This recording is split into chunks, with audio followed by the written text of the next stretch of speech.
Welcome everyone and welcome to my channel. तो वो तमाम तरह एप्लीकेंट जो न्यूजीलैंड में पीएचडी करना चाहते हैं फॉर 2026 इनटेक और फैमिली के साथ मूव करना चाहते हैं, जो कि न्यूजीलैंड एक ऐसा कंट्री है जो कि आपको eight the same time family के साथ आने की इजाज़त देता है और इसके साथ साथ स्पाउस फुल टाइम वर्क भी कर सकता है, ये भी इजाज़त दी जाती है। और इसके साथ साथ जो अपने बच्चों के साथ मूव करता है उनके बच्चों की education as a domestic student free होती है। तो ये तमाम तर बेनिफिट्स अगर आप लेना चाहते हैं तो न्यूजीलैंड की जो यूनिवर्सिटी ऑफ ओटागो है आपको 2026 की स्कॉलरशिप ऑफ़र कर रही है। अगर यहाँ पे मैं बात करूँ, यहाँ पे आपको मेंशन किया हुआ मिल जाता है, ऑलरेडी मैंने मेंशन किया हुआ है। यहाँ पे देखिए university of Otago doctor scholarship जो कि आपको अप्रॉक्सीमेट 33,624, ठीक है, 33,624 न्यूजीलैंड डॉलर आपको ये सालाना प्रोवाइड कर रहा है, जस्ट आपको स्टेपेंड के तौर पे।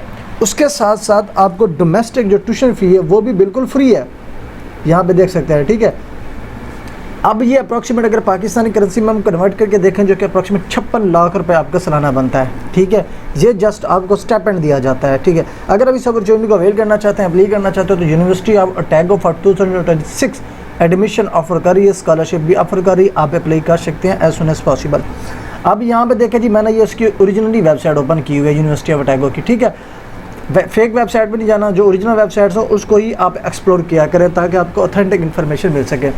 उसके अलावा लाइक ये जो मैंने एक स्कॉलरशिप ओपन किया, ये जस्ट एक स्कॉलरशिप है। इसके अलावा अगर फर्दर स्कॉलरशिप भी यूटिलाइज़ करना चाहेंगे ना न्यूजीलैंड में ना, तो यहाँ पे आपको मल्टीपल स्कॉलरशिप की डिटेल मिल जाती है, ठीक है। यहाँ पे देखिए जी, एक्सटर्नल स्कॉलरशिप भी ऑफर किए जाते हैं। उसके अलावा आप मनाकी स्कॉलरशिप के लिए अप्लाई करना चाहते हैं तो वो भी यहाँ पे आपको ऑफर किया जाता है, ठीक है। लाइक अगर हम यहाँ पे इस यूनिवर्सिटी के अपने स्कॉलरशिप की बात कर लें तो यहाँ पे हम इसको राइट क्लिक करके ओपन करना है, ठीक है। ओपन करने के बाद यहाँ पे इसकी वेबसाइट ओपन हो जाएगी, ठीक है, ओपन हो गई। उसके अलावा अप्लाई करने का मेथड क्या है कि आप अप्लाई करने के लिए क्या करना है, आपने ऑनलाइन एप्लीकेशन सबमिट करनी है। कहाँ पे?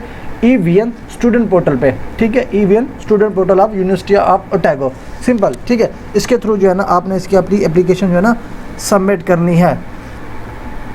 उसके अलावा यहाँ पे देख सकते हैं और दूसरा ऑप्शन ये भी है कि यहाँ पे आपको मल्टीपल स्कॉलरशिप के ऑप्शन दिए जाते हैं, एक नहीं मल्टीपल स्कॉलरशिप। लाइक अगर आप किसी पाकिस्तान में यूनिवर्सिटी में भी अप्लाई करते हैं ना तो आपको जस्ट एक आध स्कॉलरशिप का ऑप्शन दिया जाता है। लाइक पाकिस्तान यूनिवर्सिटी में आपको एहसास मिलता है या आपको HEC का स्कॉलरशिप मिल जाता है। अब जो है ना अप्रॉक्सीमेट सिर्फ एहसास चल रहा है बाकी स्कॉलरशिप नहीं अवेलेबल, अगर है भी तो ना होने के बराबर है। लेकिन यहाँ पे आपको मल्टीपल, यहाँ पे आप स्क्रीन पे भी देख सकते हैं, ये सारे स्कॉलरशिप हैं, ठीक है, तमाम PhD कैंडिडेट के लिए, सिर्फ और सिर्फ PhD एप्लीकेंट्स के लिए ये तमाम तर जो लिस्ट दी गई है ये स्कॉलरशिप्स हैं, ठीक है। सिंपल सा मेथड है, आप अपनी न्यूजीलैंड की यूनिवर्सिटी सेलेक्ट करने के बाद इसके पोर्टल पे जाके अपनी एप्लीकेशन फाइनलाइज करें, ठीक है, कोर्स सेलेक्ट करें और एप्लीकेशन फाइनलाइज करें। इसके अलावा और कोई मेथड नहीं है। हाँ, अगर आप सुपरवाइज़र फाइंड आउट करना चाहेंगे, सुपरवाइज़र रिकमेंडेड होता है, ठीक है। अब सुपरवाइज़र भी डिपेंड करता है, फॉर एग्जांपल बाज़ों का सुपरवाइज़र खुद डायरेक्टली आपको अपनी फंडिंग के अंदर एक्सेप्ट करता है। लाइक एक प्रोजेक्ट होता है, उस प्रोजेक्ट के अंडर प्रोफेसर के पास फंडिंग्स होती है, उसी के अंडर जो है ना वो अपने ग्रुप में स्टूडेंट को इनरोल करता है, ठीक है।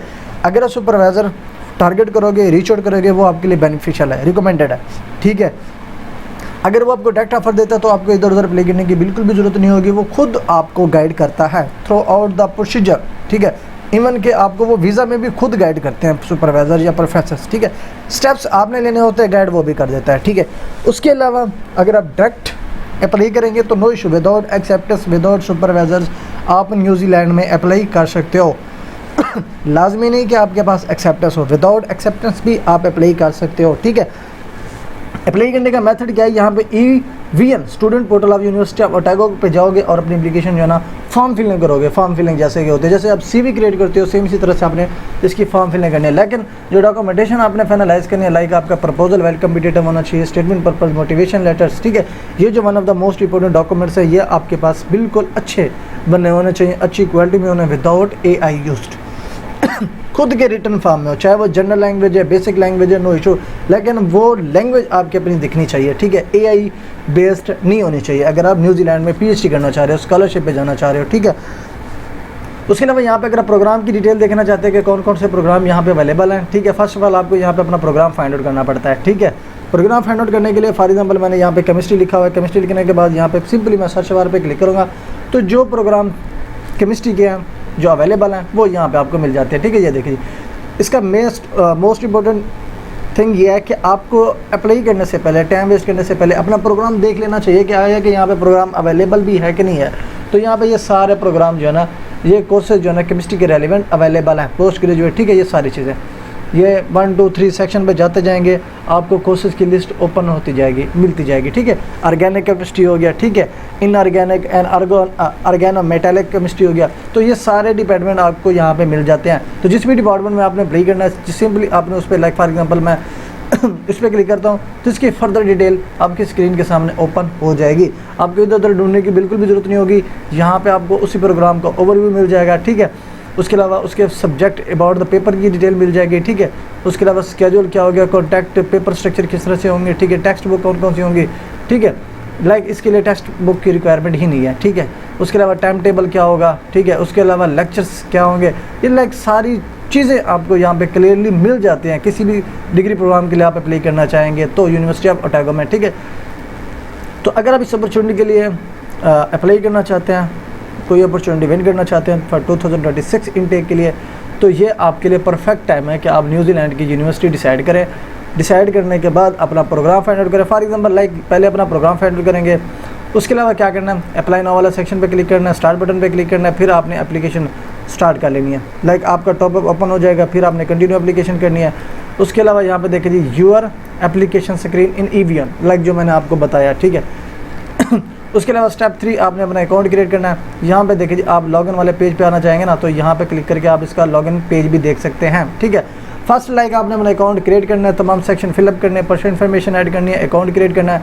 उसके अलावा जब आपका अकाउंट क्रिएट हो जाएगा, ठीक है, आपको जो है ना क्या होगा, EVN जो उनका पोर्टल है वो आपको स्टूडेंट ID नंबर प्रोवाइड करेगा। उसी ID नंबर की बेस पे आपने जो है ना अपना अकाउंट एक्टिवेट करना है ईमेल के थ्रू।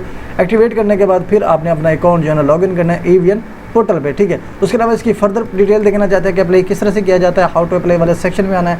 यहाँ पे भी आपको कंप्लीट गाइड किया जाता है, ठीक है। लाइक यहाँ पे न्यू स्टूडेंट हो गया, ठीक है। अगर करंट है तो करंट पे क्लिक कर सकते हैं, रिटर्निंग है तो वो भी रिकमेंडेशन है, तो यहाँ पे न्यू स्टूडेंट तो न्यू पे क्लिक करेंगे। और यहाँ पे अप्लाई करने से पहले क्या करना है, अपनी एलिजिबिलिटी चेक करनी है, अपना प्रोग्राम फाइंड आउट करना है, फिर उसकी रिक्वायरमेंट चेक करनी है। फिर उसके अलावा एप्लीकेंट की ड्यू डेट्स लाइक आया कि वो उसकी एप्लीकेशन का स्केड्यूल अभी अवेलेबल है कि नहीं है। उसके अलावा अप्लाई करने का मेथड आपने क्या करना है, यहाँ पे लाइक क्रिएट EVN अकाउंट पे क्लिक करेंगे, हाउ टू क्रिएट अकाउंट किस तरह से क्रिएट किया जाता है, इस पर क्लिक करेंगे तो आपका अकाउंट का क्रिएट करने का मेथड वो ओपन हो जाएगा। फिर आपने इसकी कंप्लीट एप्लीकेशन सबमिट करनी है, फिर आपने रिजल्ट का वेट करना है। जब आपका रिजल्ट अनाउंस किया जाएगा फिर आपको ऑफ़र दी जाएगी, फिर उसी ऑफ़र को आपने एक्सेप्ट करना है। उसके अलावा जो है ना आपको हॉट एनरोल का मेथड यहाँ पे कंप्लीट मिल जाता है। उसके अलावा अगर आपका स्कॉलरशिप नहीं लगता तो आपको जो इसकी डोमेस्टिक फ़ीस है वो आपको पे करनी पड़ेगी, फिर जाके अपनी क्लास की ज्वाइनिंग करेंगे, ठीक है। यहाँ पे आपको सारा मेथड मिल जाते हैं, ठीक है। तो ये ओवरऑल प्रोसीजर, अगर आप न्यूजीलैंड में पढ़ना चाहते हैं, PhD करना चाहते हैं, earn scholarship based PhD salary based, तो one of the most perfect opportunity जो कि न्यूजीलैंड को कंसिडर किया जाता है।